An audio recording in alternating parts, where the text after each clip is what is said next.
Les 3 mois du président Emmanuel Macron, on en parle avec vous. Florian Philippot, vice-président du Front National, fondateur de l'association Les Patriotes. Qu'est-ce que vous retenez de ces 3 mois à la tête de l'État?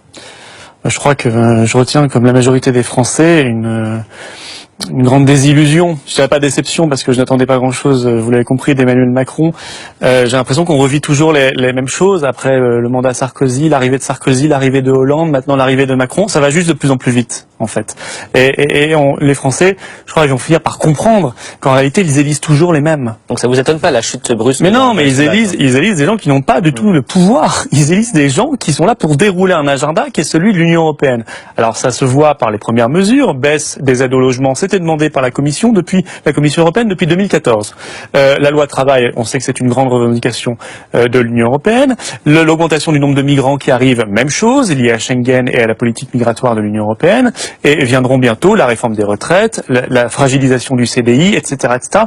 C'est-à-dire qu'on déroule un plan qui a été décidé bien au-dessus de Monsieur Macron. Et lui, en bon petit soldat, ça n'est pas Jupiter, on en est très très loin en réalité. On n'est pas du tout sur Jupiter. On est sur un exécutant qui fait parfois de la belle communication. Ça, il faut le mettre à son crédit. Ce sont les petits patrons qui, eux, sont contents. Les 2 tiers des petits patrons sont contents de la politique d'Emmanuel Macron. 24 points dans les sondages pour les patrons des TPE. Hein. Je crois là aussi que c'est très passager. Vous avez eu le même phénomène d'embrasement de l'opinion au tout début, en mai-juin, peut-être encore un peu en juillet, et puis tout cela retombe. Et retombera notamment les petits patrons quand ils verront que les carnets de commandes restent désespérément creux ou vides, parce qu'on ne fait pas le patriotisme économique, parce qu'on ne fait pas la relance nécessaire qui seule créera de la richesse, de l'innovation, de la croissance, qu'on n'aide pas l'innovation, qu'on n'aide pas les start-up, qu'on n'aide pas les petites entreprises.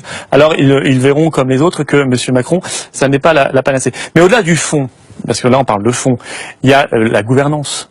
On ne peut pas à la fois supprimer, et c'est heureux, les emplois familiaux pour les parlementaires et créer le premier emploi familial de France avec le statut de la première dame. Est-ce que cette situation doit être clarifiée? C'est un des problèmes de gouvernance. Ouais. Est-ce que cette situation, justement, autour de Brigitte Macron, doit être clarifiée? Non, moi je pense qu'il faut, certes elle bénéficie, comme les précédentes premières dames, parce qu'elles reçoivent, il est vrai, beaucoup de courriers. Ça a toujours été comme ça, donc un secrétariat. Des gens pour s'en occuper. Oui, mais elles ont toujours eu, les premières dames ont toujours eu un secrétariat et une sécurité. Ça n'est pas choquant.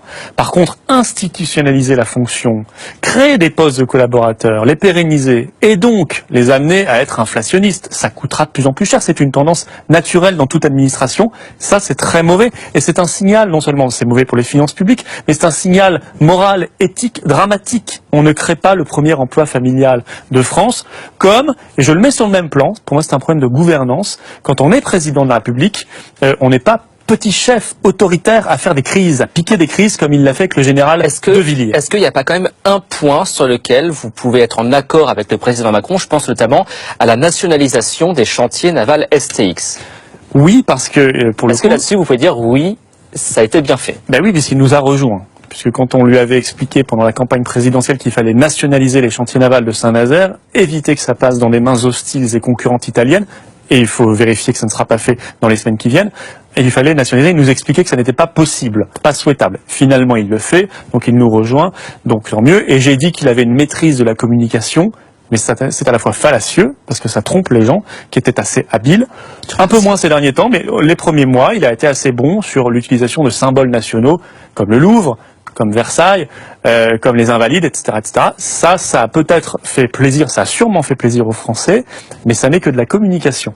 Le fond de la politique est toujours la même. Il faut que nous ayons une vraie présidence de la République, donc d'une France souveraine. Une France souveraine par rapport à l'Union européenne qui maîtrise sa politique migratoire, ses frontières, qui maîtrise sa politique commerciale, sa politique économique, sa politique sociale, sa politique diplomatique. Tant que nous n'aurons pas ça, nous serons dans l'illusion du pouvoir. Et l'illusion, ça fait très mal. Ça crée des désillusions pour le coup. Merci Florian Philippot.